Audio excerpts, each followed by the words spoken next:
My name is Staff Sergeant Black. I'm with the Oregon Army National Guard, and this is a suicide brief. I know, everybody's like, oh, another suicide video.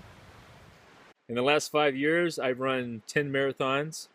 I don't know how many half marathons I've run, and I've recently got turned on to Spartan races, which I think are the greatest thing ever. I'm a CrossFitter. I do meditation regularly, gain control of my mind. I drive a convertible Mustang, and I have the hottest girlfriend in the world. But in 2002, I was suicidal. I was suicidal. I was just worn out. I was unemployed. I was alone in a new state. Didn't have any friends or resources around me. Didn't know who to call. And besides, should be able to handle this stuff, right? And I was sitting on my bed one night, and I had been in an instant message conversation with someone. And I never said the word suicide. I don't even think I even said I had a gun or anything. But the person I was messaging wasn't even a friend, a random person on the internet.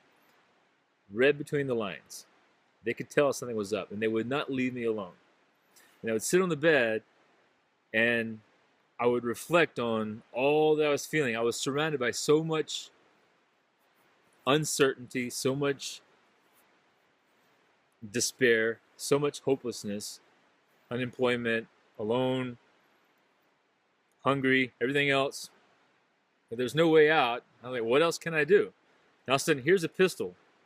And it was just there. I wasn't suicidal that morning. It was just like, hey, look, there's a pistol. What if? Bam, the train of thoughts just started. And because I was feeling so worn out, so down, those train of thoughts, they latched onto something and they stayed there. And this person kept bothering me. They kept saying, are you still there? Bzz, are you still there? They would not leave me alone. And I'm looking at this pistol and think, really just one small trigger pull, all this would go away. Bzz, are you still there? Would not leave me alone. And in 10 minutes, 5 minutes, I think, even less than that, this person stayed with me, would not leave me alone. And that state of mind that I was in, contemplating suicide, like there, got me out of it. And now I was like, no, I'm not good. No, I won't put the pistol down. I put it away. That's why gun locks are a good idea. Put a gun lock on it, right? Give your pistol to a friend and say, hey, man, look at this for a while. I've got kids coming over, and I'm afraid of kids getting into it, so can you watch my pistol for me? That's a good one right there. And ain't nobody got to know. Suicide is not a character flaw. This is not who you are. This is a momentary state. I was in this momentary state. It's not who you are.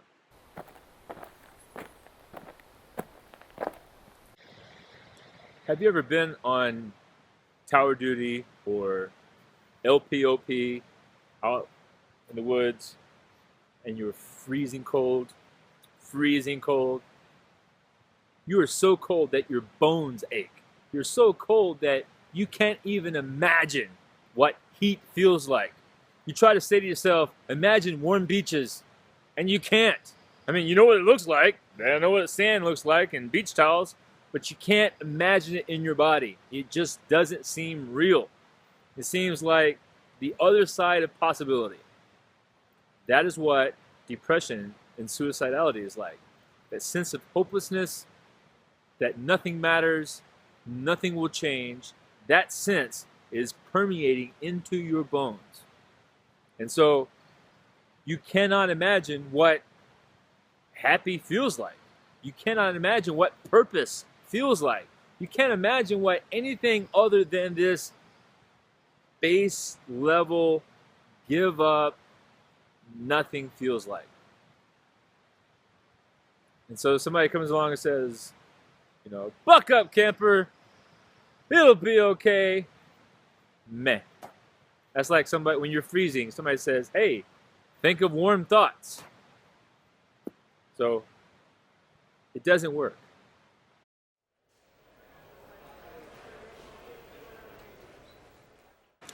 Part of our Army values is selfless service. It means that I'm going to do everything I can to take care of you, take care of the mission. The mission comes first.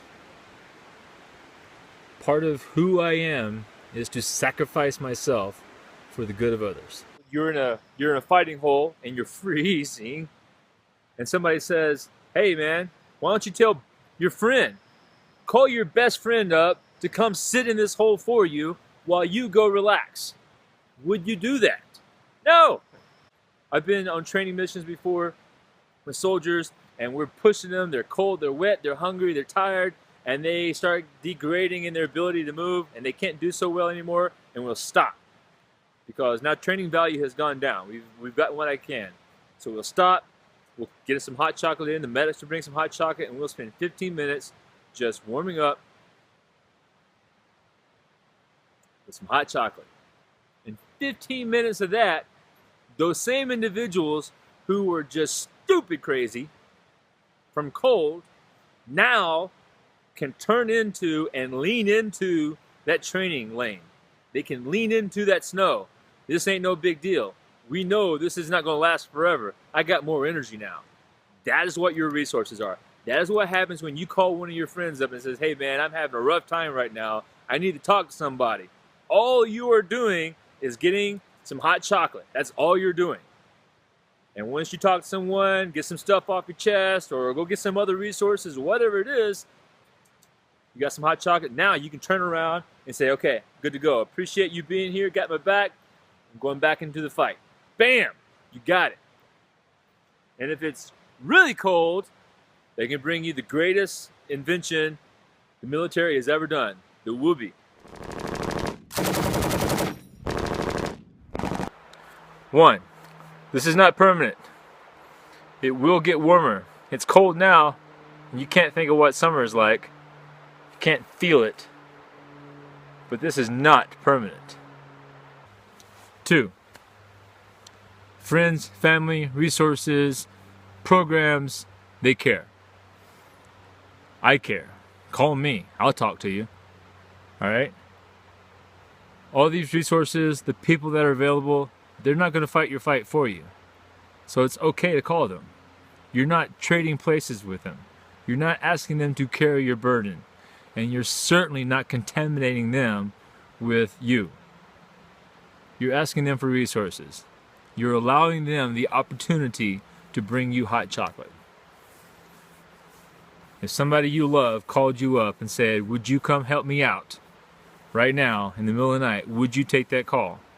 And how would you feel if you didn't get that call?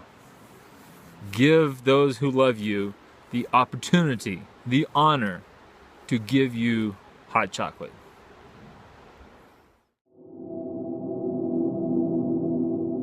Oh, you feel that warmth? That is such an awesome thing.